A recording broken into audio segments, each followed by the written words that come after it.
Hi, so my name is Lyle Makepeace, and I'm a Pacific Climate Warrior. I've been part of the Pacific Climate Warriors for almost 2 years now. And I'm also an artist and I go by the name of Mercy Makepeace as well. So if you know me by that, well, that's correct as well. Before I begin, I would like to acknowledge the Woiwurrung Wurundjeri people of the Kulin Nation, who are the traditional custodians of the stolen lands I stand on today, and sovereignty was never ceded. I would like to pay my respects to elders past, present, and emerging, for they hold the ancestral memories, the traditions, and the culture of Aboriginal and Torres Strait people across the nation.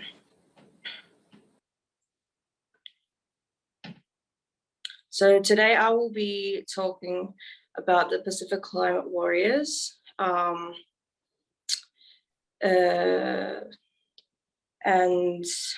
my God, I forgot the title of my, anyways, I'll just begin. In 2019, on the 20th of September, there was a school climate strike calling for action on the climate emergency that threatens our planet, and today we are still calling for action. An estimation of 100,000 people attended this rally in Naarm, aka Melbourne, and I happened to be one of them. I was invited by one of my friends to attend this rally, and as it interested me, I was excited to attend. Alongside me, I brought my sister and my one-year-old niece.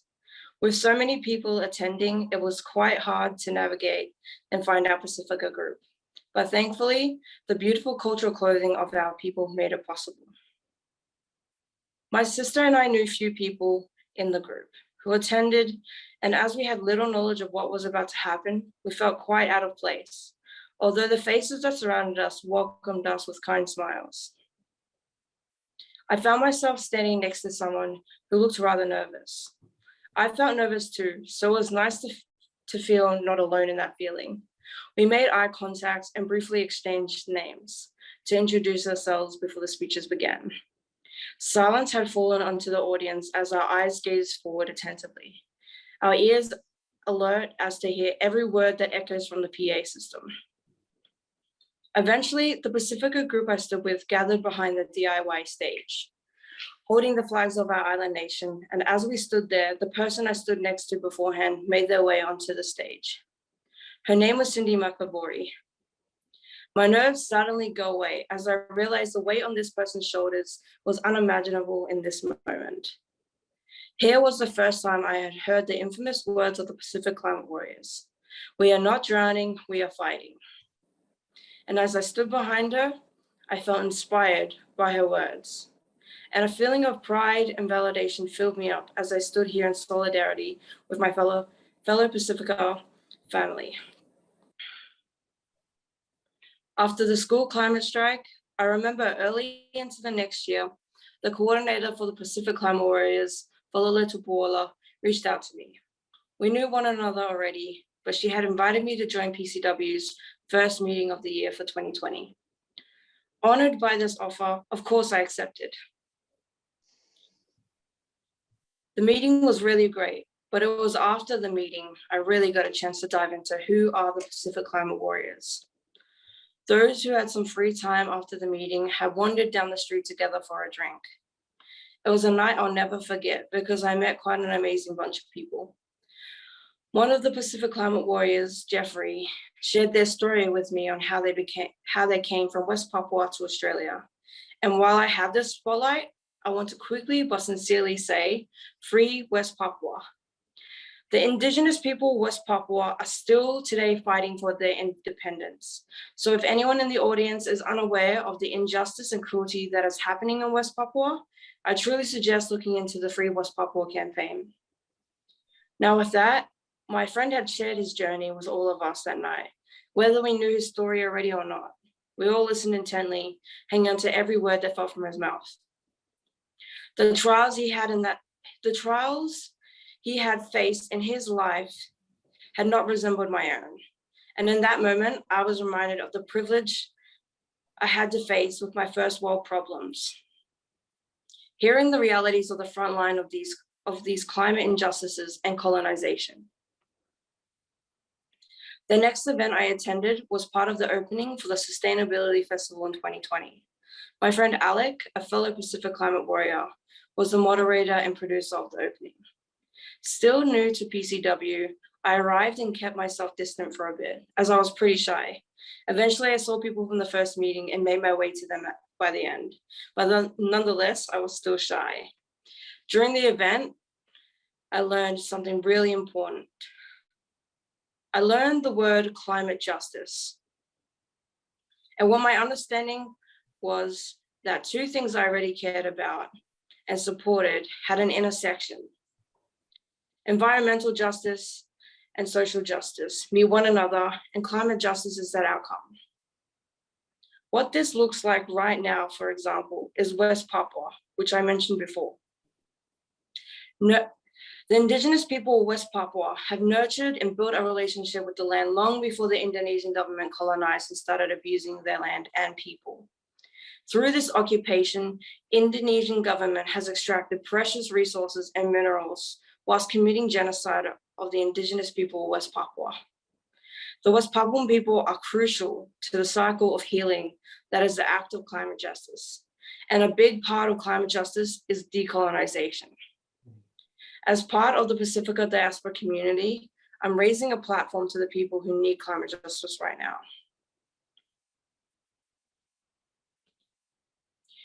This is climate justice, and this is why we need to listen to First Nation people. The sea levels are rising, and who do we think it's affecting first?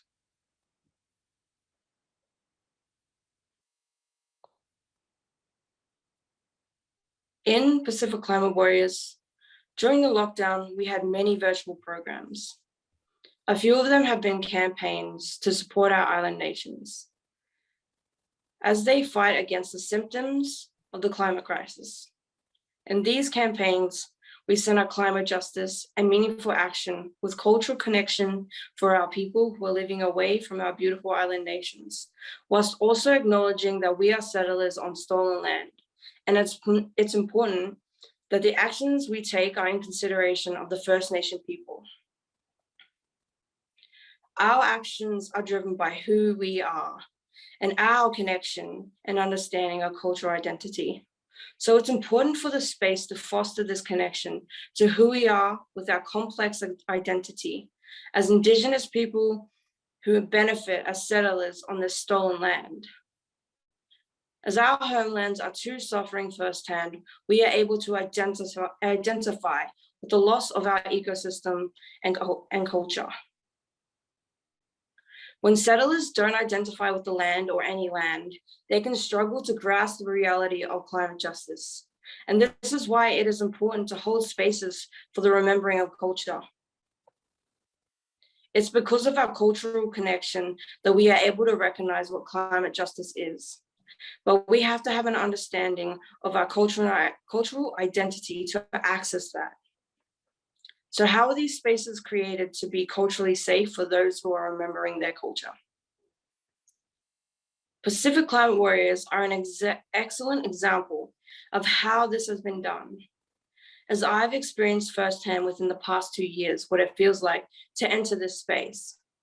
I can say with complete confidence that I've gained a better understanding of my connection to culture, tangible and intangible, from opportunities to wear cultural attire with pride and safety, learning language, learning the creation stories of our gods and deities, cultural dances, and learning the history of our island nations, to finding a sense of identity and belonging, and a love and solidarity for Pacifica and First Nation people. These have all contributed to my developing sense of cultural identity. And I'd like to highlight the word developing, as we are all on a continuous journey to cultural integrity. Climate justice and our cultural response requires everyone on Earth to understand cultural integrity. What does your understanding of culture look like to you? And how can you actively connect with your cultural identity? Culture isn't just about traditional past. It is also about what we do today and how the truth of our ancestors lives on in the actions we take now. For us Pacific Climate Warriors, we use our cultural identity to transform technology and trends to serve our message to the world of climate justice. Technology, social media, and trends spread messages of colonialism, capitalism, and white supremacy. So we must take up space. We do this by culturally recreating current trends, such as TikTok dances and challenges, creating cultural filters for Instagram, reclaiming Zoom for our telenovas, doing Facebook Live events, writing songs, and bringing the soundscapes of the Pacific along to banking headquarters to show them a fragment of the culture they are investing in destroying. Everyone has privilege, but not all bodies fit in activism the same way. But there's an ecosystem of change, and we have to understand where our privilege works to make this happen. For me to understand where my privilege was, I had to come to the Pacific Climate Warriors. But this is my part, and yours will be different. Pacific Climate Warriors are an infinity group, and there can be many more. In the words of Falala Tupuola, PCW is infinite without the word group, because a network and connections do not end with PCWs. We are a branch that is intertwined with many groups, NGOs, civil societies, and communities, and more. It doesn't just end with PCW, and there is no end. I think that's what makes PCW notable, such a terminology. If you look at it this way, it's more like a constellation of stars. If people could see how grand the Pacific region are and how well connected, standing strong together in solidarity, then they too can learn to not just create, but recreate the constellation of relationship that existed before colonization as it was in the ocean. On that note, I'd like to say thank you to all the friends and family who are watching now, giving me their support. I've had a lot of support from the beautiful Guy and Falala on this journey of preparing this speech. Shout out to Invisible, whom recommended me to take part in this empowering event. And to close, I'd like to have you all at home chant with me, for this is a call for action to be taken for climate justice. We are not drowning, we are fighting.